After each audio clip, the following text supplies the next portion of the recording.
Merci de votre aimable fidélité. C'est la seconde partie de New World Forum. Nous parlons de la Côte d'Ivoire cette semaine. Retour au pays de Gbagbo et Blé Goudé. Quand, comment et alors? Avec deux personnes ressources au plateau. Lamine Billeri, il est consultant, analyste financier économique, consultant donc du groupe Astrophysics au Togo et en Afrique de l'Ouest. Il est avec Maître Éric Emmanuel Sosa, avocat au barreau du Togo. Donc, pour cette seconde partie, nous allons surtout évoquer les cas Soro, Blé Goudé, et voir dans quelle mesure la Côte d'Ivoire peut profiter donc de cet acquittement de Laurent Gbagbo et de Blé Goudé pour construire sa réconciliation. Je rappelle que les téléspectateurs de maintenant peuvent participer à cette émission en direct en nous écrivant au plus 228 96 46 10 30. Vous verrez le numéro défilé à l'écran, 228 96 46 10 30. Par WhatsApp, vous pouvez participer à cette émission par écrit. Nous ne recevons pas d'appel. Donc, en attendant vos réactions, la parole au plateau. Donc, on était en train de parler de Guillaume Soro et voir si le retour de Gbagbo peut profiter dans une certaine mesure aussi pour solder le cas Guillaume Soro. Maître Éric Emmanuel Sosa. Oui, alors, le cas Guillaume Soro est un autre dossier politique. Tout à l'heure, quand je parlais d'appurement, celui-là en fait partie, parce que, après tout, que reproche-t-on tant à Guillaume Soro?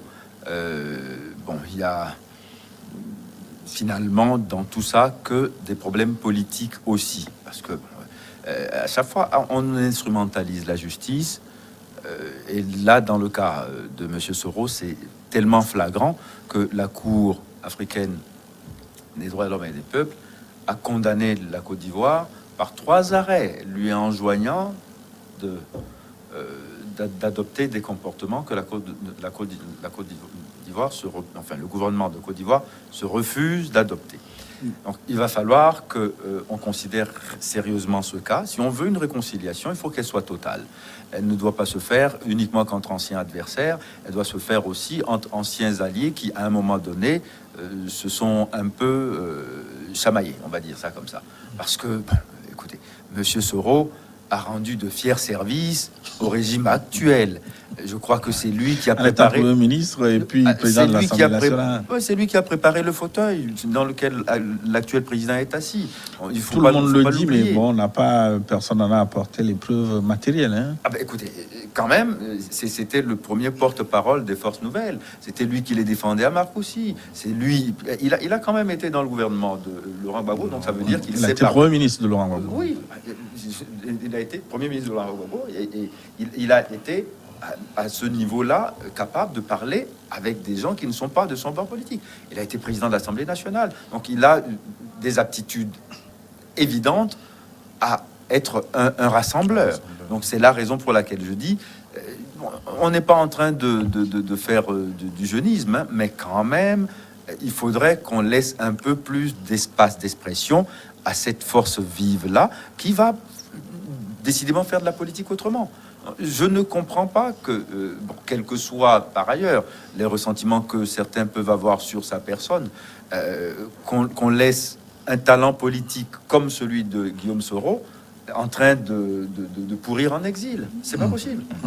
Pourquoi? Parce que, trop tôt, il a voulu venir alors qu'on préparait... Est-ce qu'il s'agit de trop tôt parce que il a laissé sortir ses velléités quand même au bout du 2e mandat de Alassane Ouattara? Oui, en fait, il a pensé pouvoir être le successeur.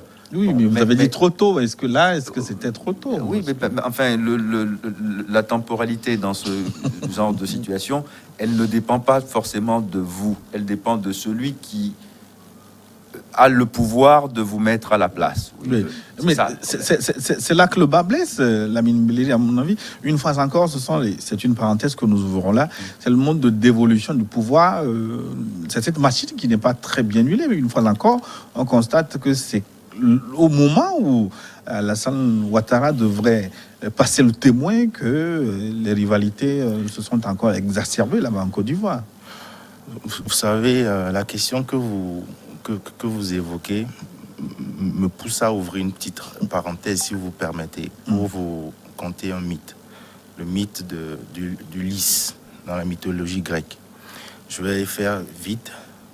Ulysse est un roi qui devait conduire ses troupes dans un voyage périlleux en mer pour gagner un combat.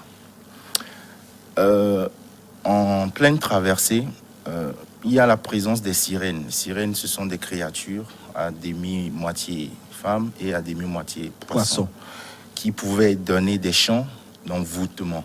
Et ces chants d'envoûtement étaient cause de naufrage des bateaux. Ulysse, conscient de ses propres faiblesses, demande à son équipage de le ligoter sur le mât du bateau afin de continuer à rester concentré sur l'objectif et la victoire finale. Ce mythe-là, quand on le représente en politique, c'est le mythe de l'état de droit et des contre-pouvoirs que j'évoquais tout à l'heure. Quelles sont les sirènes qui existent, si je peux me le permettre, en politique? C'est le défaut de l'argent facile et le défaut de la boulimie du pouvoir.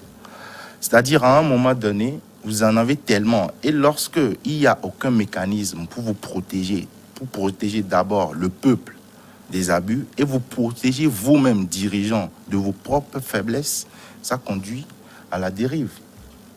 Comme Maître l'a dit tout à l'heure, qu'est-ce qu'on reproche tant à le pouvoir en place? Qu'est-ce que le pouvoir en place reproche tant à Guillaume Soro? Parce que Guillaume Soro a contribué à installer ce pouvoir-là. Ce n'est pas de la spéculation, ce sont des faits. Il l'a dit, que la rébellion qu'il a faite, il l'a fait pour le président en place. Donc, il faudra organiser les choses, repenser la manière de gérer les États pour éviter ce genre d'abus.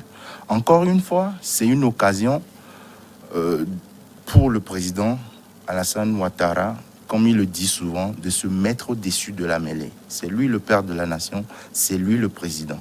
Il a tout intérêt.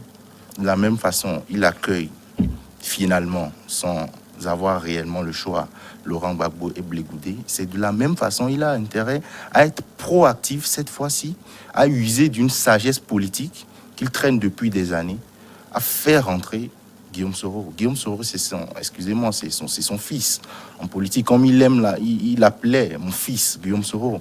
Faire entrer ton fils, vous vous asseyez et vous discutez. Vous dites, ah, écoute mon fils, voilà, tant, j'ai telle guerre comme toi, mais on va organiser pour le bien, l'intérêt général et pour la cohésion. Parce que ça, c'est un objectif intermédiaire. À mon avis, la cohésion, la réconciliation, comme je l'ai dit tantôt, c'est un objectif intermédiaire. Le plus gros objectif, c'est le développement à la base de la Côte d'Ivoire, mais qui ne peut pas se faire sans cette cohésion-là, sans cette réconciliation. Il faut aller vers là. Et je pense que le président Alassane Ouattara peut beaucoup, parce que c'est lui qui tient les rênes. Et quand même, à un moment donné, il faut s'interroger, se demander c'est quoi le vrai problème. Et actuellement, il se dit, pour rester dans cette parenthèse-là, que le vrai problème, c'est peut-être une envie, supposée ou non, du président actuel d'installer un dauphin très proche de lui, comment son frère fait ministre d'État de la Défense. Est-ce qu'on pouvait dire que Soro n'était pas proche de lui? Je ne connaissais pas... Mais Téné Birahima est encore plus proche de lui. Non, mais c'est son frère. Mais là, on est dans du népotisme pur. Mais je ne connaissais pas quelqu'un qui soit plus en phase avec l'esprit de Alassane Ouattara que ne l'était Guillaume Soro.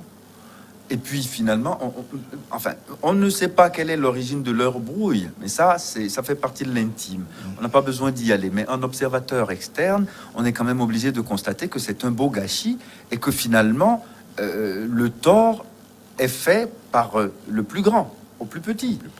Parce que en fait, s'il y avait une rivalité potentielle entre Feu Ahmed Bakayoko et Guillaume Soro, aujourd'hui, cette rivalité, elle a été soldée par la nature. Ahmed Bakayoko n'étant plus là, s'il veut un dauphin qui soit digne de lui succéder, Guillaume Soro représente, à mes yeux, le plus probable parmi eux. S'il faut absolument que ce soit de la cédule RHDP ou de son courant politique RDR à l'époque. Mais aujourd'hui, bon, je pense que on en est encore à parler de ça. À parler de ça, oui. C'est le plus regrettable dans l'histoire. On en est encore à faire des calculs politiques pour savoir qui est plus digne que qui pour succéder à qui. Quand soi-même, on s'est attribué un troisième mandat complètement usurpé, en se déjugeant, en faisant un parjure, en disant non, ben finalement, c'est pas par la force des choses, celui que j'ai placé est décédé. Ce qui n'est pas faux, parce que Gon Coulibaly a été emporté un moment à part, en cas de force majeure. Et donc, à part Gon Coulibaly, il n'y a plus d'Ivoiriens capables d'être président. C'est ou Gon ou lui. Non. Voilà. Enfin, pour rebondir rapidement, je pense que, encore une fois, on a intérêt à appliquer les règles démocratiques. Normalement, un président sortant qui décide dans un parti tel que le RHDP, c'est un grand parti finalement maintenant. C'est le président sortant qui décide, enfin qui choisit. Bon, toi, tu vas me remplacer. Ce n'est pas démocratique. Ce n'est pas comme ça se fait. La Côte d'Ivoire, c'est un grand pays, un pays auquel moi je crois. Le RHDP est en mesure d'organiser des primaires au sein de ce parti-là, d'organiser un jeu purement démocratique. Et ça évite aussi certaines querelles inutiles. Et puis l'histoire nous a montré quand même qu'il y avait un certain Ahmed Bakayoko. Moi, je n'étais pas très au fait de sa très grande popularité. Mais après ça, je me suis quand même dit que cet homme pouvait faire l'affaire lui aussi. Hein. Oui, tout à fait, tout à fait. Ils pouvaient faire l'affaire. Enfin, c'est un grand parti et beaucoup de cadres.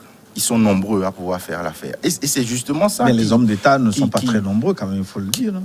Les hommes d'État, qu'est-ce qu'on appelle hommes d'État finalement? Parce que l'histoire nous montre que ceux qu'on définit comme étant des hommes d'État, ce sont eux qui nous déçoivent le plus. Et ceux qu'on n'estime pas du tout. Moi, je pense que la Côte d'Ivoire en général, le RHDP en particulier, regorge de grands talents, de grands hommes pour faire cette affaire. Ouais. Mais pour éviter des querelles intempestives et inutiles, il faut organiser autrement le jeu démocratique. Choisir unilatéralement et délibérément qui va remplacer le président de la République, comme ça, ce n'est pas démocratique. Et le RHDP a intérêt à organiser au sein de l'appareil un choix plus ouvert. Et comme ça, ça évite beaucoup de problèmes. Voilà, au lendemain de son feu vert, pour le retour en Côte d'Ivoire après leur acquittement de crimes contre l'humanité, Charles Blé Goudé a exprimé sa gratitude au président Alassane Ouattara, gratitude que je vous demande d'apprécier de nouveau. Cette décision du chef de l'État ouvre ainsi la voie à la réconciliation des fils et filles de notre pays. Je voudrais traduire toute ma gratitude au président de la République pour sa volonté affichée d'œuvrer au rassemblement des fils et filles de la Côte d'Ivoire autour de la mère patrie afin d'amorcer le développement de notre chère nation.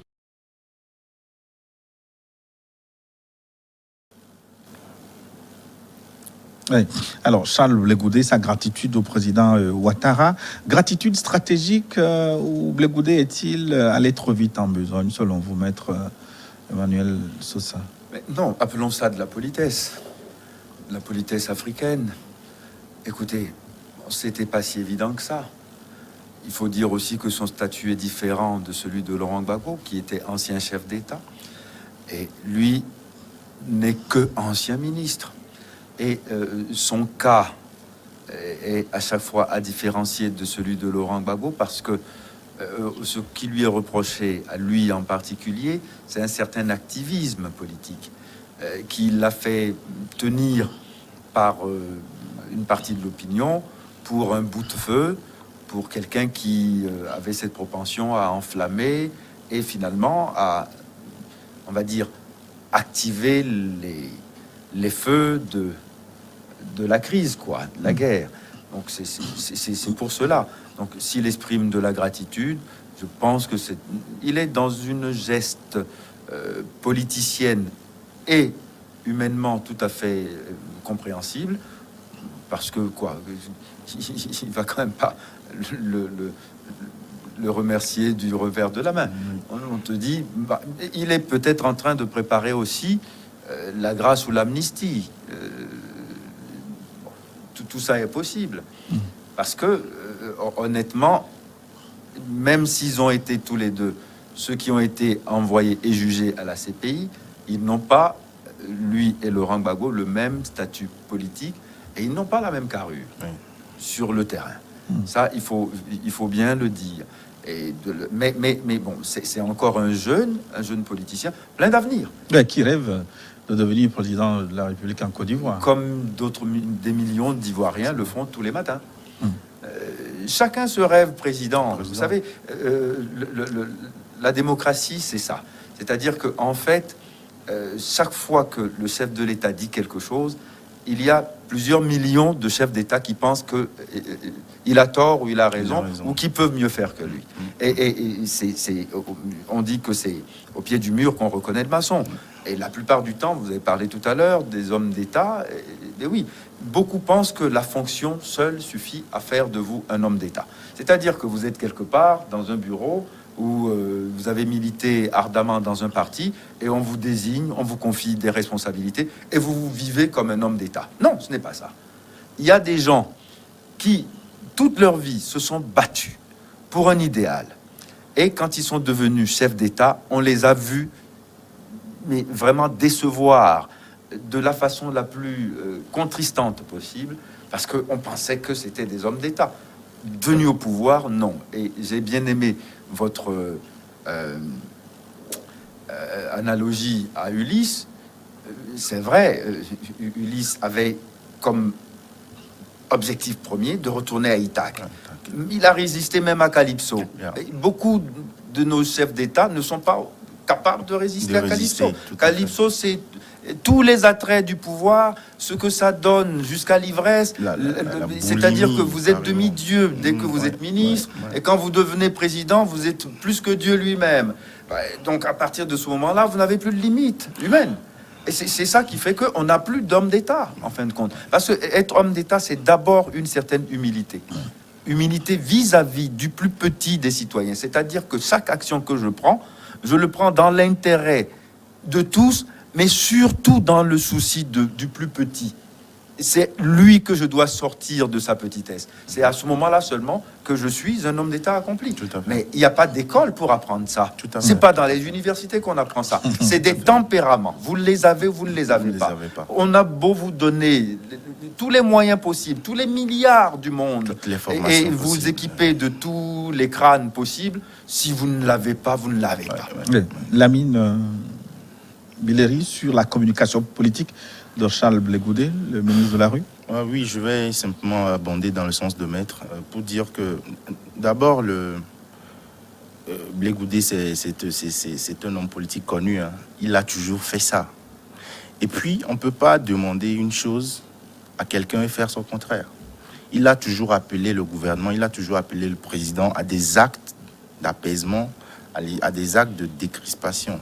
Donc, moi, comme je le pense, cette déclaration, c'est une main tendue. Il faut la saisir. Et c'est ce que Blé Goudé a fait. C'est comme ça. Dans l'élégance politique. On va commencer par prendre quelques réactions de nos téléspectateurs. On va aller à Cara, au 91 62 16. 91 62 16. Alors, il estime, M. Tagbak, l'acquittement de M. Gbagbo et Blé Goudé constitue une joie et une fierté, non seulement pour la Côte d'Ivoire, mais aussi pour le reste du monde. Alors, il a deux questions pour les invités, Maître Sosa et Lamine Billeri. Alors, première question, au regard des circonstances et la manière dont M. Gbagbo a été arrêté, tout le monde a vu les images.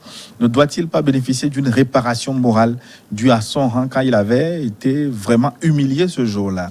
Alors, la deuxième question, quel regard jeter désormais sur cette Cour pénale internationale, quoi qu'on dise, qui a montré ses faiblesses, ses limites, dont on pourrait penser une Cour manipulée par les grands de ce monde, le droit ayant pris ses jambes au cou lors de ce procès-là. Alors, Maître Sosa, Gbagbo, humilié lors de son arrestation, faut-il des procédures de réparation? Non, je pense que le fait qu'il ait été acquitté est en soi même une réparation. Ça veut dire que ce qu'on venait de faire, subir à cet homme, était quelque chose d'injuste. Et le fait que son successeur dise avec solennité et élégance qu'il est prêt à lui accorder, enfin à le rétablir dans tous ses droits, et d'abord et à réparer la villa qu'il habitait. Et en plus, il aura droit à 3 villas, il aura droit à du personnel pris en charge par l'État. Ça constitue autant de réparations. Elles sont matérielles, certes, mais le fait de le rétablir dans sa position d'ancien président de la République, comme l'est Henri Konan Bédié, donc en fin de compte, il y en aura 2. La Côte d'Ivoire aura 2 anciens chefs d'État vivants. Derrière Ouattara, ils pourraient tous les 2 lui conseiller de temps en temps de bonnes choses quand il est en difficulté. Il pourrait sortir pour calmer les foules quand elles se dresseraient contre lui. C'est lui qui gagne. Et c'est comme ça qu'on imagine en fait la politique en Afrique. Et c'est la Côte d'Ivoire qui gagne. C'est ce à quoi on aspire. On le voit de temps en temps au Bénin, les anciens présidents monter au créneau pour décrisper des situations difficiles. Bon, pour décrisper ou pour enflammer. Parfois, c'est ce qui est dommage. Parce que quand les plus anciens... C'est arrivé ces derniers temps avec Nicéphore Soglo et Bidama, où il y a Iboni. C'était regrettable, parce que c'est pas à ça qu'on les attend. Ils ont passé leur temps, il vaut mieux peut-être qu'ils aident ceux qui sont là à mieux faire. Plutôt, vous voyez, les petits rendez-vous de minuit que d'être sur les tréteaux comme des étudiants à proférer des injures contre celui qui est là maintenant. Devant toute la nation et le monde. Oui, mais quand on estime que celui qui est là ne remplit pas comme cela se doit les fonctions régaliennes de l'État, est-ce que l'ancien ne peut pas... Non, ce n'est pas sur les fonctions régaliennes, c'est surtout par calcul politicien et parce qu'il prend peut-être des chemins qui gênent leur action politique. Parce qu'ils ont aussi, même après avoir été président, ils ont encore des enjeux politiques. Pour le cas de Nicéphore Soglo, c'est des comptes qu'il règle à cause de son fils. C'est principalement ça. Oui. Le maire de Cotonou, l'ex-maire de Cotonou. Absolument, c'est pour ça qu'il en veut à son successeur. C'est pas pour autre chose. Il ne faut pas se tromper. Hein. À chaque fois, il y a un compte personnel à rendre dedans. Et pour Yaïboni, en somme, c'est parce que son parti politique se retrouve complètement liquéfié par la direction que prennent les choses et l'orientation politique que Talon veut impulser. Donc vous voyez, c'est pour ça que à chaque fois, il faut savoir contextualiser avant de faire l'analyse. Ici, nous sommes en pure prospective, en fait, dans ce que nous sommes en train de faire ici. Nous ne savons pas comment ça va se passer. Nous souhaiterions, en tant qu'observateurs, soucieux de paix et de plus de tranquillité dans nos pays, quoi. Que les choses se passent comme ça, et c'est un rêve, peut-être, naïf, mais on a le droit de rêver, de rêver à la paix. La Minubillerie, la Cour pénale internationale a-t-elle été instrumentalisée? A-t-elle été manipulée? Y a-t-il des mains invisibles derrière la procureure Ben Souda et avant elle, Luis Moreno Ocampo? En fait, pour répondre à cette question, j'aimerais dire d'abord que lorsque la décision de transfèrement des 2 prévenus était en train d'être prise, même c'est-à-dire en 2014 mars, la République de Côte d'Ivoire n'avait pas encore d'accord avec la CPI. Ça avait été fait, c'est-à-dire sans accord entre les 2 institutions, enfin entre le gouvernement ivoirien et la CPI. Pourquoi est-ce que une institution de ce standing-là, international, puisse se permettre de se conduire comme ça? Bon, maintenant, concrètement, est-ce qu'il y a des mains visibles derrière cette institution-là? Je ne décrypterai pas ça comme ça. Ce que j'aimerais dire, qu'on retienne surtout, c'est de faire la différence entre, c'est-à-dire en justice, il faut faire la distinction entre deux choses. La magistrature assise et la magistrature debout, c'est-à-dire les procureurs et les juges et les juges. Pour juger, pour évaluer l'indépendance d'une justice, ça ne se limite pas aux procureurs. Parce que, vous savez, et c'est partout, hein, même dans les plus grandes démocraties, le bureau du procureur, c'est le bureau où se passe beaucoup de choses. Oui. On connaît les subornations de témoins, les fabrications de pièces. C'est là où... C'est souvent sous la coupole du ministère public. Sous la coupole du ministère public. Donc, pour évaluer vraiment l'indépendance d'une justice, il faut aller plutôt du côté de la magistrature du siège. Maintenant, lorsque les prévenus arrivent à la CPI, comment est-ce qu'ils sont traités?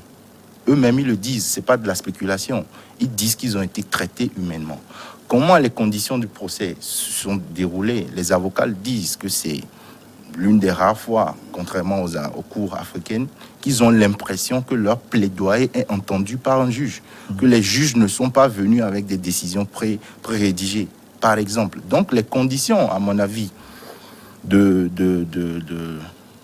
d'organisation d'un procès à la CPI doit être vraiment important pour évaluer l'indépendance de cette justice-là. Et il faut disséquer les deux, la magistrature debout, le procureur, le bureau et le siège. Mais c'est vrai, on l'avoue, les conditions dans lesquelles ça s'est passé, les transfèrements se sont faits, laissent penser qu'il y a des puissances, enfin des décisions politiques derrière.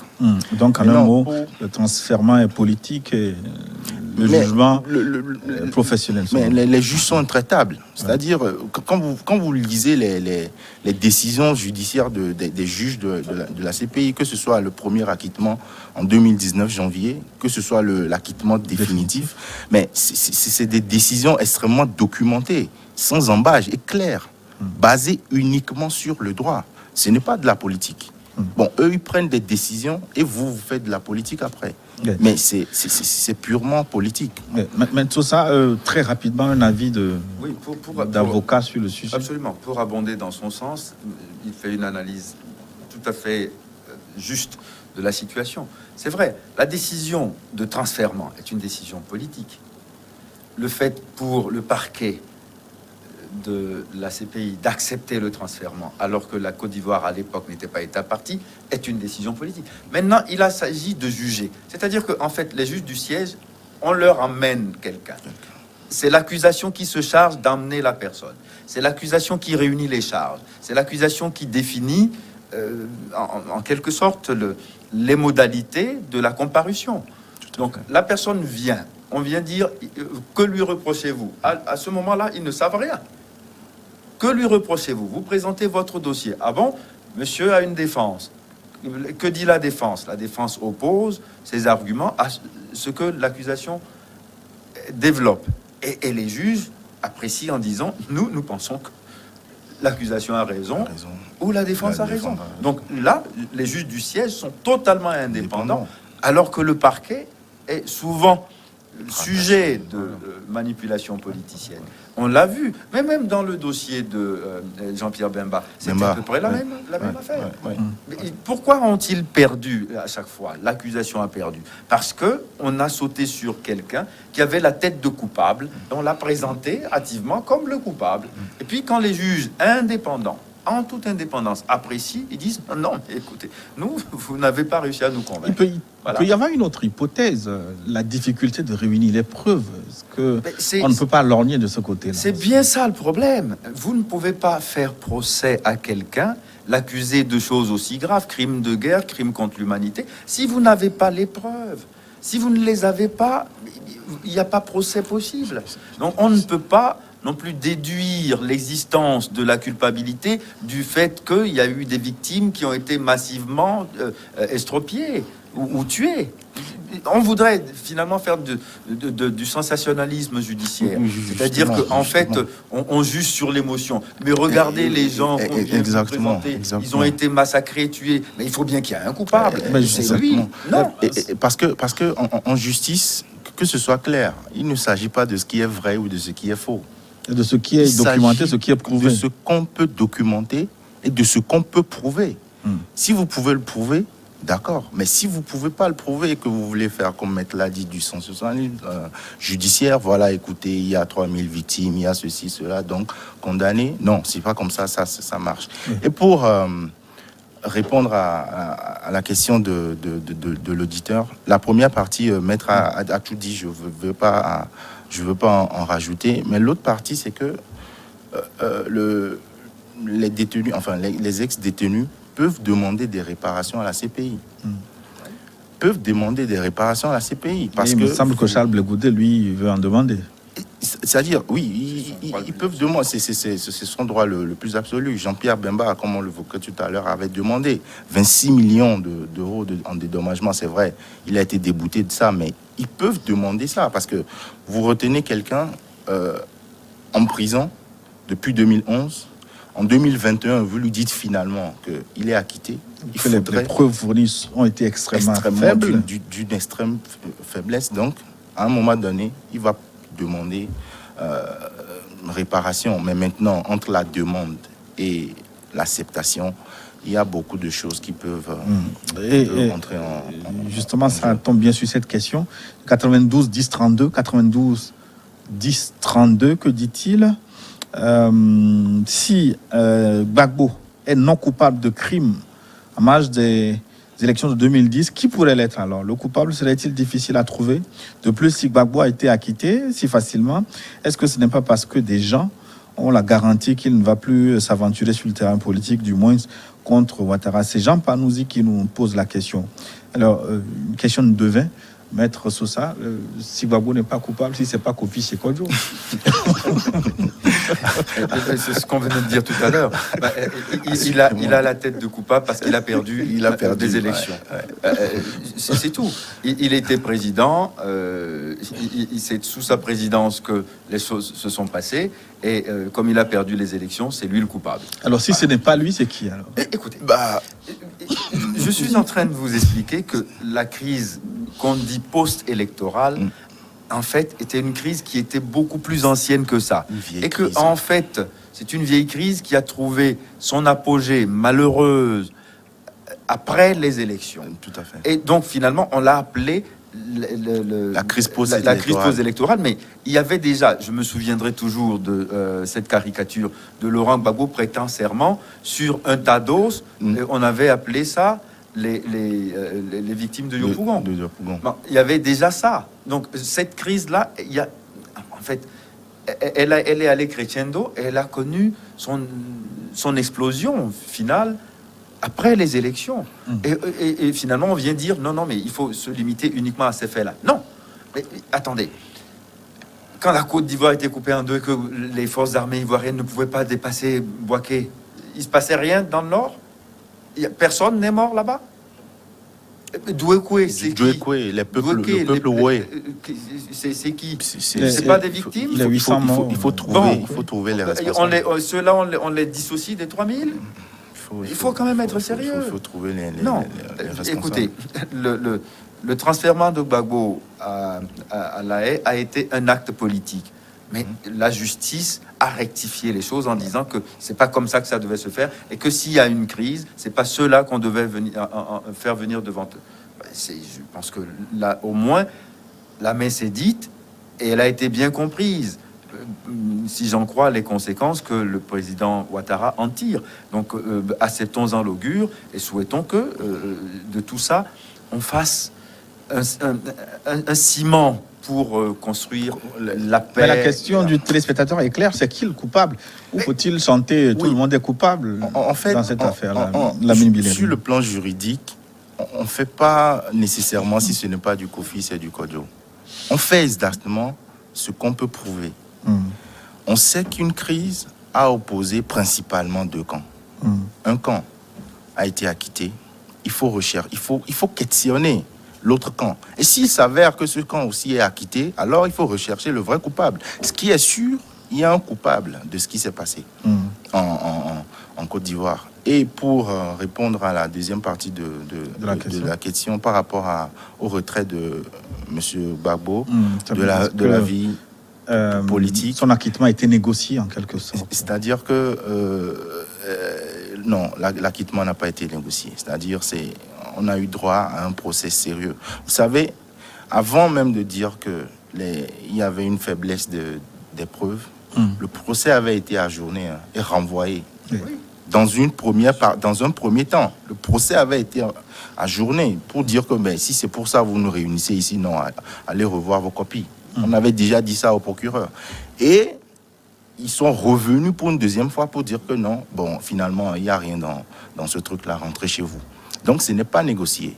Mais par contre, le retour de Laurent Gbagbo, bon, moi, connaissant l'homme politique, Laurent Gbagbo, il ne va pas négocier sur son retour. D'ailleurs, il a précisé, il avait donné une interview récemment à Denise Epoté en octobre passé, où il disait que, c'est-à-dire, ce n'est pas démocratique, ce n'est pas à quelqu'un de décider qui peut faire de la politique ou pas. C'est un droit constitutionnel. On ne peut pas interdire la liberté d'expression, la liberté de réunion, la liberté d'opinion, de politique. Mais Lamine, il y a quand même une coïncidence troublante. Laurent Gbagbo, de son départ à son acquittement, ça fait 10 ans environ. Ça coïncide avec les 2 mandats d'Alassane Ouattara, non? Oui, tout à fait, ça coïncide. Bon, vous savez, ça peut être le fruit de ce qu'on appelle une corrélation sans cause. Je pense que c'est le temps de la justice qui a été rapproché au temps de politique. Les 2 mandats, comme vous le dites, bon, moi, peut-être, je ne vois pas tout de suite le lien entre les deux. Moi, je me dis c'est une corrélation entre sans cause. Est-ce que vous voyez le rapport? Vous savez, en janvier 2019, premier acquittement, tout le monde avait peur que Gbagbo n'entre en Côte d'Ivoire avant la présidentielle de 2020. pour se présenter contre Alassane Ouattara. Et puis, il y a eu appel du parquet. Puis, il y a eu la liberté conditionnelle. C'est-à-dire, vous êtes libre, mais vous êtes obligé de résider dans un espace désigné par la Cour. Bon, à partir de ce moment-là, c'est vrai que les gens ont pu, à juste raison, faire le rapprochement entre l'agenda politique et l'agenda judiciaire. Mais le délibéré, la date du 31 mars, était connue longtemps avant même qu'on ait organisé les élections. C'est-à-dire que la Cour, c'est le temps qui lui est le plus approprié pour examiner à fond l'appel du parquet. Donc, si ça a coïncidé un tout petit peu en frôlant le calendrier politique, ça fait partie des choses qui arrivent. Mais je ne pense pas que ces gens faisaient de la politique. Non. Je ne pense pas qu'ils avaient une tendresse particulière pour M. Ouattara, qu'ils voulaient protéger d'un danger éventuel du retour de Gbagbo qui se présenterait contre lui. Je ne pense pas ça du tout. 90, 33, 81. 90, 33, 81. C'est Sofa qui nous écrit de Sokode. Guillaume Soro est chef rebelle. Sa place est en prison. Lui donner la chance d'avoir une ascension politique est un mauvais exemple pour la jeunesse africaine. Lamine Muleri. Bon, vous savez, il faut pas... Il y a des implications politiques et juridiques. Résumer le problème comme ça, c'est aller un peu trop vite en besogne. Guillaume Soro l'a dit. J'ai été chef rebelle, mais mon patron, c'était tel monsieur X. En droit, il y a l'exécutant et le commanditaire. Oui. Bon, la place de Guillaume Soro, c'est en prison. Qui le mettra en prison pour la rébellion dont il n'a été qu'exécutant? C'est ça la vraie question. On ne peut pas se lever et puis expédier les questions parce qu'elles sont vraiment stratégiques, ces questions-là. Il le dit, il a dit en 2019, je crois, qu'il a été commanditaire, il a exécuté une rébellion dont il a le patron. Bon, maintenant, ce personnage va rentrer en Côte d'Ivoire et ce fameux patron-là va l'emprisonner. Donc, pour une rébellion dont personne n'a jamais voulu instruire les causes. Les causes. Jamais. Et qui, finalement, apparemment, lui a bénéficié à lui. Donc, il faut faire attention. Guillaume Soro est un rebelle, sa place est en prison. Attention, c'est pas comme ça se décide en justice. On va prendre quelques questions encore et conclure cette émission. 90, 72, 63. 90, 72, 63. Que dit-il ? Parlant de l'acquittement de Gbagbo et Blegoudé, c'est une bonne nouvelle. Mais entre-temps, j'observe depuis cet événement que tout le monde se satisfait, sauf que personne ne veut s'attarder véritablement sur le sort des victimes, quel que soit le bord politique. C'est bien dommage, selon lui. La Cour pénale internationale, en décidant la libération, devrait, à mon avis, statuer sur le sort des victimes et dire clairement qui en sont les bourreaux et non laisser chacun imaginer les bourreaux.